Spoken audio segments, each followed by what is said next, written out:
sisi tufuate. Jagore bad migao mar sirikal marango weche pinje mag Afrika ma ugwe Carol Karugu ojiwo oganda jo Kenya kod piny owacho mar medo chwalo dongruok e sekta mar somo e pachoka ma kaka achiel kuom yore ma chopo kare lek mar CBE kod lek mar dongruok ma Kenya motisi ni Vision 2060. Kaluwore gi Karugu, dongruok e sekta mar somo biro chiwo thuolo makare kendo marom ne jopuonjre duto yudo chenro mag somo kod lony e chenro mopogore opogore manyalo konyo e bero ngimagi e kinde mabiro. Karugu ne lose kinde nyasi mar choko ayanga gedo mar klese ne sikunde primar ma Nyaribo mayudore Nyeri, chenro ma bende nochakore ayanga. Status of those developed nations to move from a third world country to a first world country.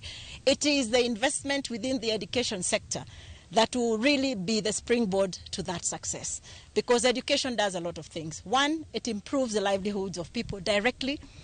It also impacts on generations to come. These children now have been placed at the platform of global competitiveness. There will be an expansion and improvement of the institution by and large to enable students to enjoy the learning environment and to ensure that things are better here and that we have much more opportunity for our students to like to be here. And therefore, once you like the environment you are in, definitely your hearing capacity is better.